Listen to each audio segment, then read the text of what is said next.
you?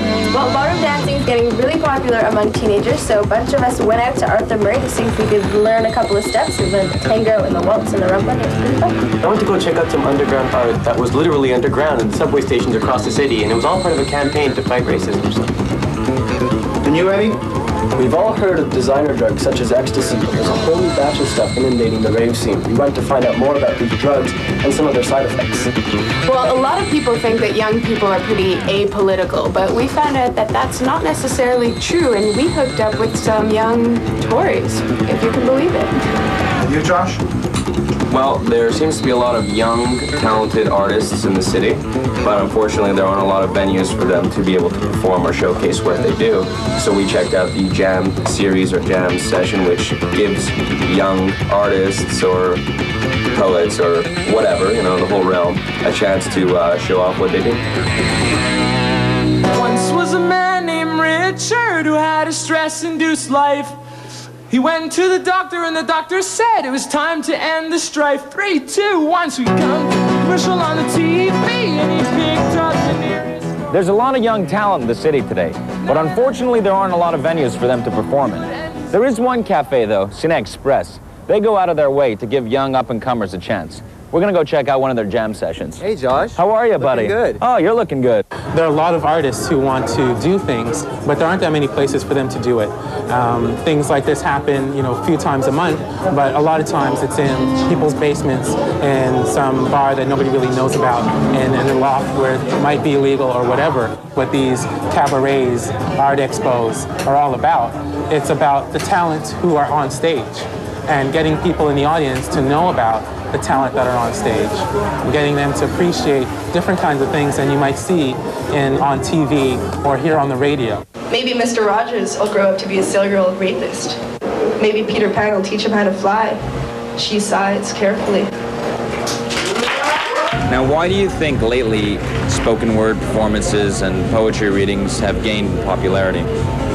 Well, hopefully it's because people have something to say, something to share. What's your favorite thing about performing? I get a big power rush out of it. The things I write about, it's stuff that I have trouble dealing with, and once it's written down, it's easier to deal with. We enjoy getting feedback from the crowd a lot, like positive feedback. It actually doesn't really matter whether you get positive or negative feedback as long as you get a reaction. $5, it only costs $5 a minute, it only costs $5 and it's only one phone call away, yeah! A show like this is important because it focuses on youth, specifically on young people, and it's important to especially to look at it from that angle, because in today's city, it's really unfortunate that a lot of the people who don't really have a voice in anything are the young people, and that's what this show is about. Invites young people to come up on stage and tell the world what they're experiencing. It's really easy to be apathetic. And so one of the ways to fight against that is to be positive, you know? And this is a way of being positive. I think it's very good. It's very eclectic. There's a lot of different, different mindsets here. It shows how cosmopolitan today's youth is. Were you trying to send some sort of message? Classical music in general, especially by young people, it's not the big popular thing. So I think it's just like, it basically shows people that, you know, you can have a lot of fun playing a classical instrument and that it can be also a lot of fun to listen to. The problem is that there's still barriers, there's still things in the way from that prevent people from getting all the stuff out that they'd like to. What kind of things? This kind of event doesn't make money, and unfortunately, that's what it comes down to. Sometimes it's not only the money, you know. Sometimes just when you see the artists come over here and they display, when I see them, they're laughing, they're having a good time. That's more than the satisfaction of the money. Places like this should have more of them, you know, so you don't just have like 1 or 2 places where you have people giving shows all the time.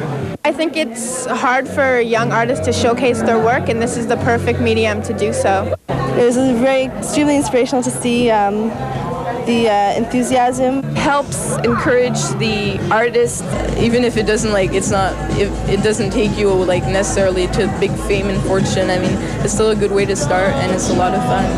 Hugs and kisses, love, dirty Jojo, and Jojo was a man.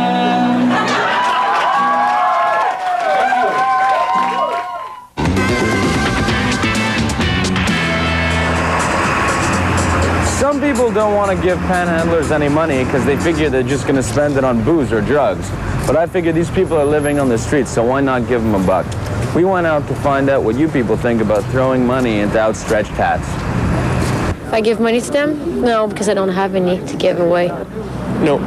Yes, I do. No, as a rule, I don't. Because there's too many of them generally. Not all the time, but whenever I have spare change. Same thing here. If I got the extra change, why not try to help, you know? It's a bad economy, so might as well help. Depends what they look like. It depends on how old they are. When I see basically a homeless with an animal on the street, like a dog or a cat, yeah, I will. You know, those people who use like a newspaper and stuff, that's good, you know? It depends on my moods in a way, or maybe the age of the person. If they're like playing music or something, I'll give it, but if they're just begging for it, there's no reason to give it, you know? If they seem nice and they ask for it nicely and they don't yell, usually I give it to them. It's hard to know what they're going to do with the money. I'm about the same. Being a student, we don't have any money, but I give them smokes. If I'm picking up a coffee, I'll pick one up and give it to them, or a sandwich, but not change, no. But you know, those people like going there, oh, help me. You know, my point is like, you want to live, you know, you can get a job. I don't know, man. In a country like this, there's ways to get ahead. It's not easy, but it's doable if you work hard.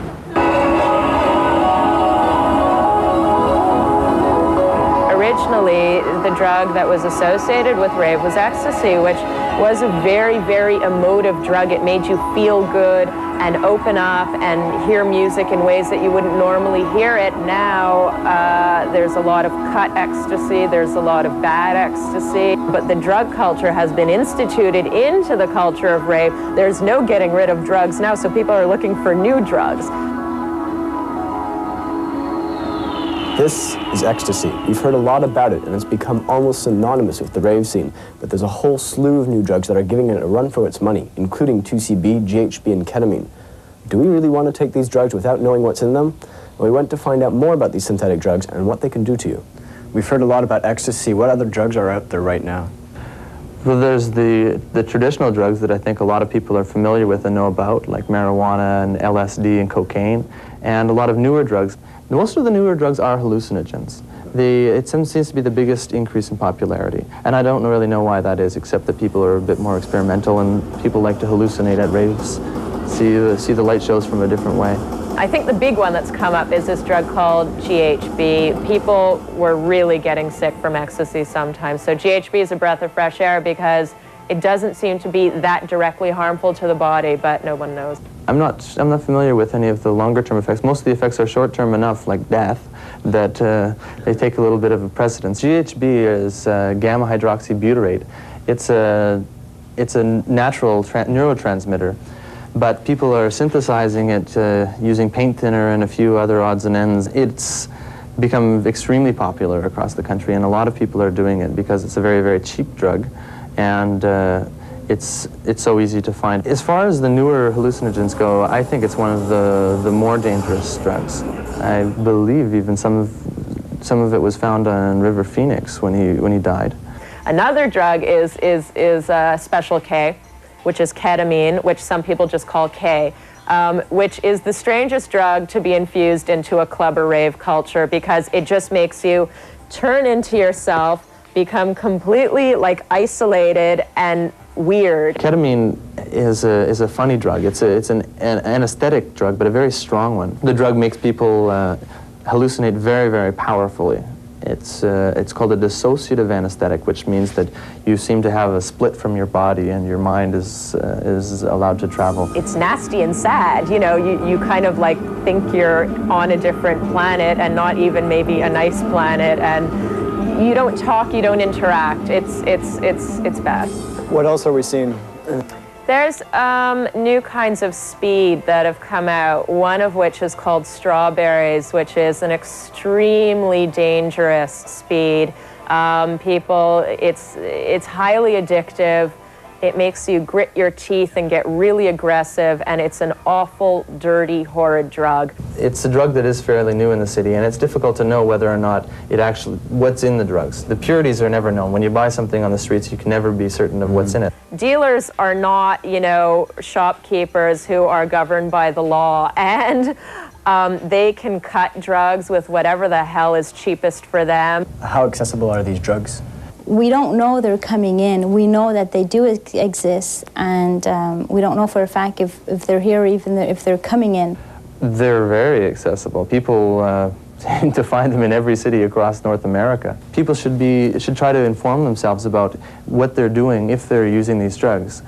I don't condone anyone using drugs that are illegal, but if they are using them, I sure hope that people will go out and try to find a safe way to do what it is that they're doing.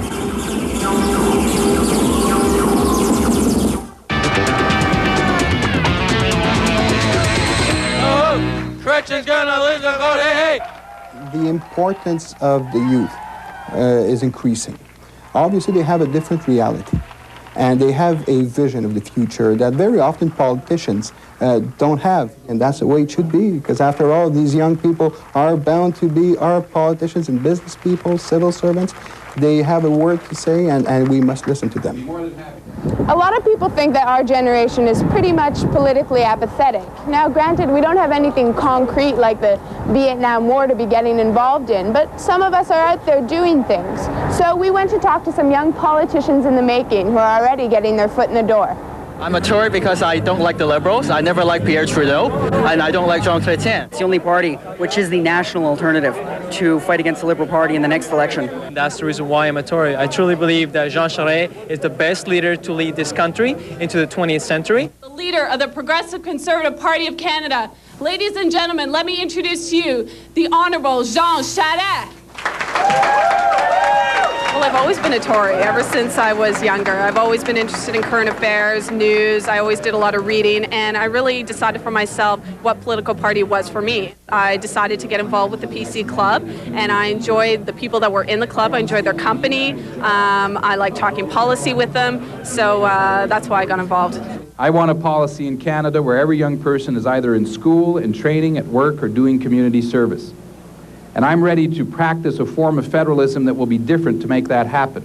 Everything that politicians do or that government does affects everyone. And that's why I think these young people are getting involved in politics so that they can help those people on the welfare rolls. After 3 years of Liberal government, we have today in Canada the longest period of high unemployment that we've experienced since the Depression in the 30s. Those who need the most help from the government and from social systems, we're going to try and help them the most. We as Canadians should be very proud of the state of the Canadian, the Canadian state. But unfortunately, it's in decline because, well, I don't want to use the word abuse because I don't think people are purposely abusing the system, but that's sort of really the only word you can use. I find they're too far right-wing on cutting deficits, tax cuts, healthcare cuts. I don't like it. I'm a Tory because I was born a conservative thinker, and I think once you're a conservative thinker, you're always a conservative thinker. The moment you decide to join willingly a political party, or any other association for that matter, your opinion has been formed. The young people who are getting involved in politics are certainly moving towards the right, because this is the major trend, not only in Canada but also other countries as well. What they really hear about is we have to be careful with our spendings. So once you actually believe it, you're more to the right. It's very refreshing to have the youth coming in with new ideas and how they look at society, what should be done in the future. And politicians are now more and more forced into at least listening to what the young people have to say. And we should not underestimate the value of their opinion. When you get involved, there are ways you can make a difference. Try to avoid this me attitude. Try to look towards, try to actually have a more collectivist attitude. It's a lot nicer feeling. Get out there and come up with solutions instead of just blaming other people for those things. If there's any lesson about politics in the 1990s, is that people expect the political parties to deliver on what they campaigned on. Young Tories, young people who are involved in politics, regardless of party lines, are out there helping in their communities and are out there helping their fellow Canadians. So I hope that you'll be part of that growing army of Canadians who will continue to fight so that we can pass on this country to our children. Thank you very much.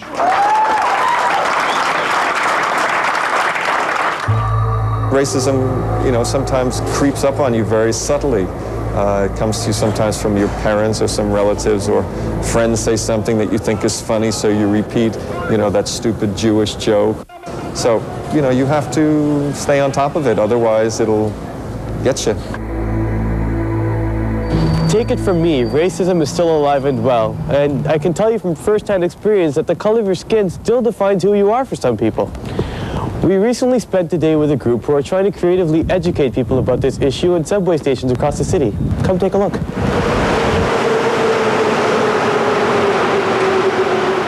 I grew up in a neighborhood in Brooklyn, New York, a very, very multicultural neighborhood.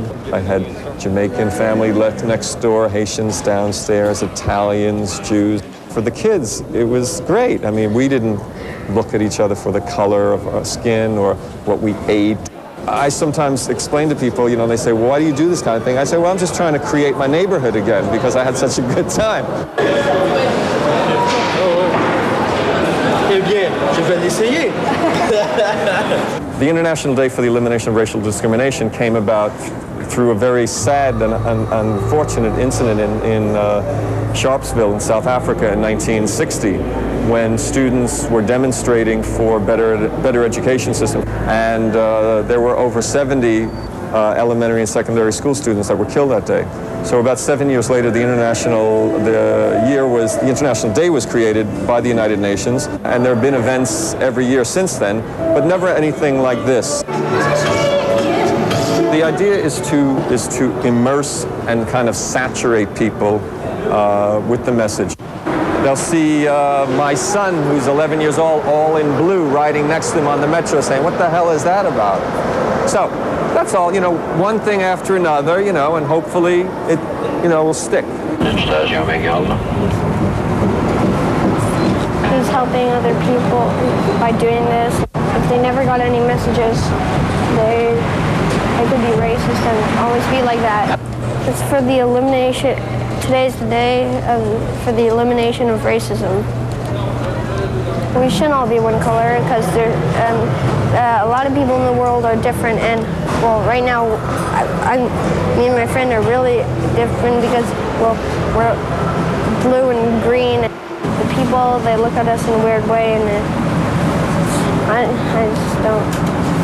It's fine with me, but it's not fine with them. Suddenly, I saw them. Strange alien creatures. Humanoids with shiny heads. At first, I was nervous.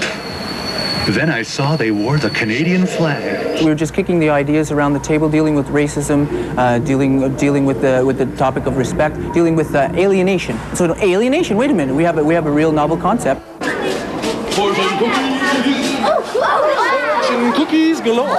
We're trying to come from the angle that the aliens are coming down here in order to say, let's evolve a little bit further. We're hindering the rest of the universe. We're holding the rest of the universe up.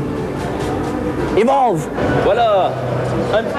For me, you can sum it up in one question. They have to, you know, look at themselves right in the mirror and they have to say, am I racist? I think you also have to assume responsibility for those others that are expressing racism, because even though you might not like them, you know, they bleed just like you do.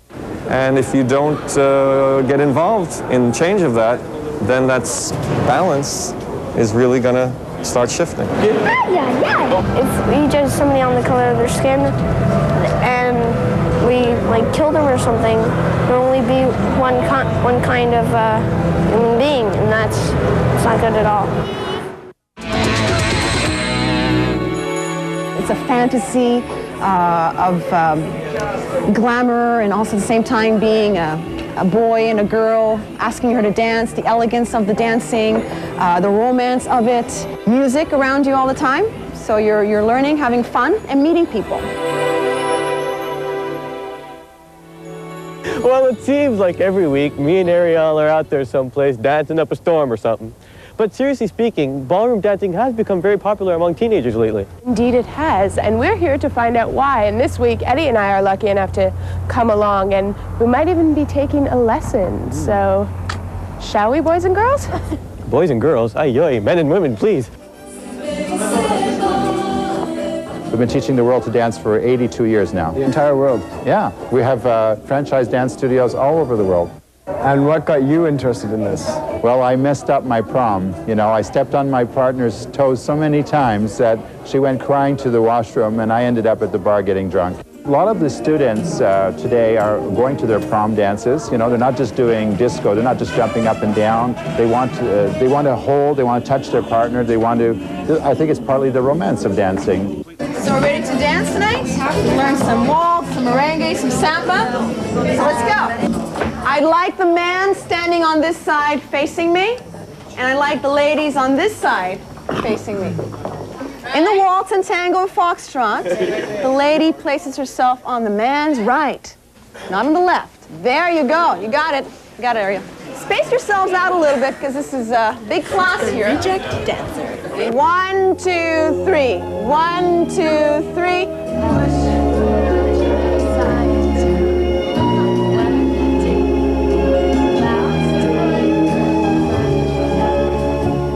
When did you start dancing? Did you start dancing when you were little or what?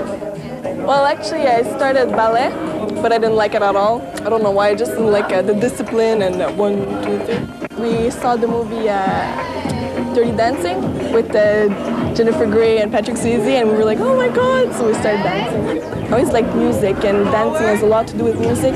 You have to feel it and everything. Most of the time, but forward on the heel. And 1, 2, 3, 1. Do you find it's a little archaic that it has to be sort of the man leading and the woman sort of following his lead? I think nowadays a lot of us ladies don't have that chance to really get dressed up and be a lady. So I think it's a great opportunity for us to be ladies on the floor, having the gentlemen ask us to dance. And in a world that's so fast-paced, I think it's wonderful. Repeat it, and 1 and 2. Balance setting. Open the banner. It's a sport that combines my personal pleasure. That's what makes it so original, is that it's not only just exercise, not sweat only. How romantic and sexy is this? It seems like a very close-knit kind of dance. Yeah, it is. You have to move a lot with your body, you know. Contact is very important. If you don't have that, it's like you have to get the style and the move and everything. If you don't have that, you have the technique, but you know, you need more than that. You need more closeness to the bodies and everything. So once you get it started, you like it and you can't stop. It's romantic, it's sexy, it's everything that I think women dream of in a man, to make them lead, to make them dance so that they can feel like flowers, and we're there just to support them. Well, that's it for this week's BuzZone. See you guys next time. Bye.